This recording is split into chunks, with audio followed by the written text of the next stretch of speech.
chérie, chérie, mon beau Paris. Hello and welcome again to Paris Set Me Free, Paris Photo Tutorials. Now this time I'm going to take you on a little walk. If you follow my videos in order, the order of the blog in any case, you'll know that last one I talked about was this fountain here. Classic fountain at Place Saint-Michel, as it tells me. Now if you take a little stroll this way, now hang on, let me just show you where we are. You go around here and there you have the Seine, the River Seine, that's a bridge, and going this way you've got all those famous bookshops with the yellow bits covering all sorts of different things, and we're going to take a walk up this way. Don't know how long it'll take us, let's see where we go. Alright, now you imagine this is really the heart of Paris, and although it's absolutely covered in tourists and you might think it's not going to be very nice. In fact, especially if you get there very early in the morning, I recommend an early Sunday morning start if you manage it. And now have a look at this little square here.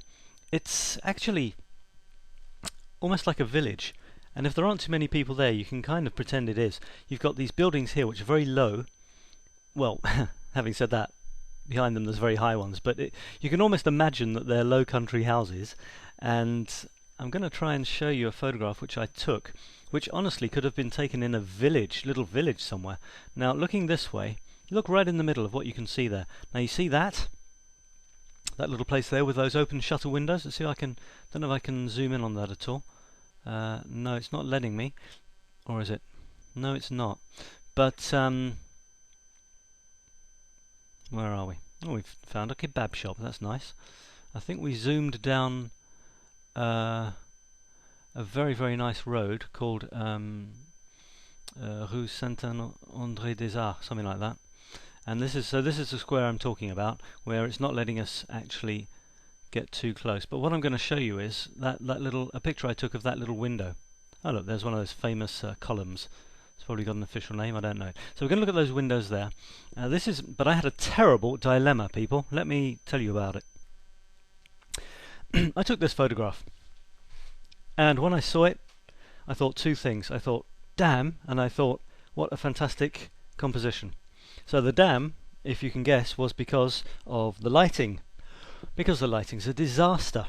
There isn't any. It's flat, flat, flat. Really crap. The composition, for me, is a dream. I love it. I mean, what have you got? You've got an echo. You've got two of these things. They're absolutely identical, one next to the other. Absolutely beautiful. You've got this thing coming in from the top, and this thing coming in from the side, which I like. It's a nice balancing effect. These are very close to the bottom. There's a bit of space here, much more space here than here, which could be destabilizing, except that up here on the top right you've got this writing which goes out of the frame, which stabilizes it. Otherwise this might be slightly perturbing. If there were nothing here and you had these two black things, well, they're air vents, these two windows and nothing, then the composition would have been wrong, if you want to use a word like wrong for photography. But well, in terms of the rules, I believe that you should know what people think are rules for good composition and then break them whenever you like. But you need to know them first before you can break them, if you see what I mean. So this red writing really balances out the fact that these are off to the left, and it's great. And yet the lighting is a disaster. This is crying out to have some lovely lighting streaming across it, which would make it, you know, really great. Look at the colour there. It's all murky and not very bright. Dull, basically, is the word. Whereas with a bit of sunlight, a dash of sunlight on that, it would have come out. Now look at the other photograph I have. Oh, there we have some dappled sunlight. This is obviously, these must be shadows of trees or something, branches and leaves. Very nice. You've just got a bit of sunlight on this frame here, starting to bring out the colour, and the red is very red, which is nice. I've got the top thing here. So basically I wanted this lighting on this composition. Can't have everything, folks. So what did I do? Which one did I go with? Don't know if you can guess or not. I felt that the awful lighting on the great composition wasn't as good an argument as to go for the interesting lighting on a weaker composition, which I could maybe make a bit stronger. That's what I did, and here's the final result. Again, I've made it bigger so that you can really get in close there. Alright, so that's what I've done. Have I cropped or not? I've left in this top bit here. I guess I felt that that was a nice sort of frame within a frame coming in there. And then you've got another sort of row of brickwork. So that's probably the windowsill of another window or something. Yes, that's right, it is. And then you've got this kind of row here of the, I don't know, probably the bottom of the next window frame or something. Yeah, that's a shutter open. So that closes off the top.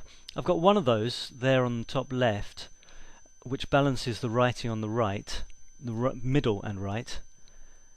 And I've got those lovely windows. This one has become the star. This one's just sort of hinting at the echo. I mean, hinting at the repetition there. We can guess there's another one next to it, but we can't see it. The fact that this goes off on the left and is chopped is balanced at the bottom. It's balanced by the writing that starts around about the middle or slightly more off to the left. Let's say it starts 1/3 in from the left and goes out of the picture on the right. This starts 1/3 in from the right and goes out through the continuation of the second window of the left at the bottom. So I guess we've got some sort of coherence there. There's not enough of a space to need to fill that in.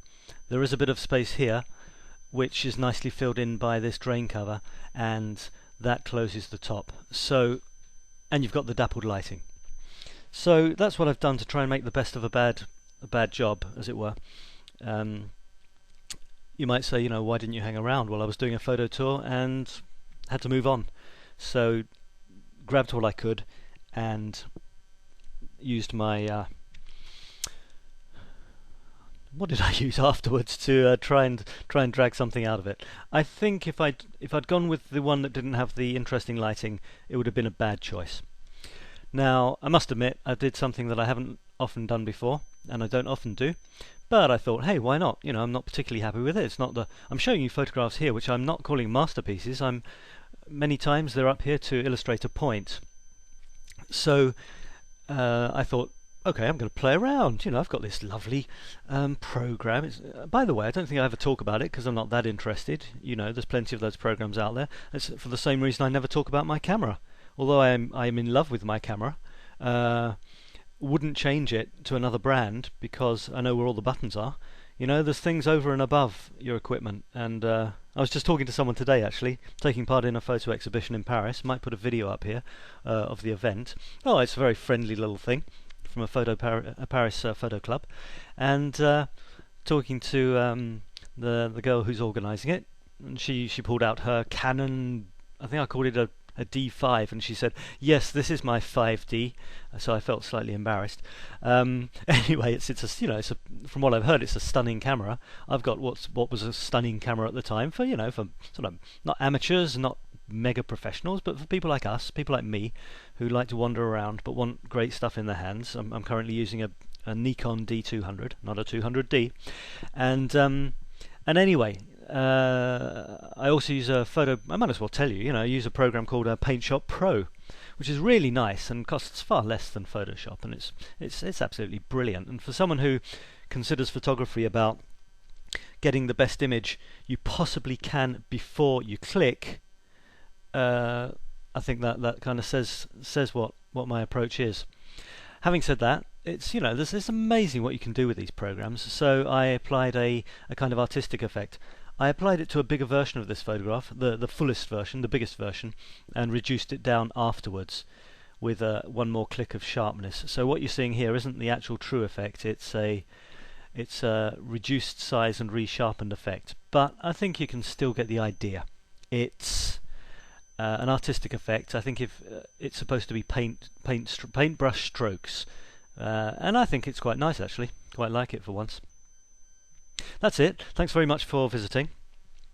Make sure to come along, see my next videos. See you in Paris soon. See a good version on the blog, parissetmefree.blogspot.com. Do leave comments. Love to hear from you. Thanks a lot. See you in Paris soon. Bye bye. Depuis que je suis à Paris, le jour et la nuit, je suis gris. J'ai compris la douceur de vivre. Je suis fou de joie, je suis ivre. Depuis que je suis à Paris.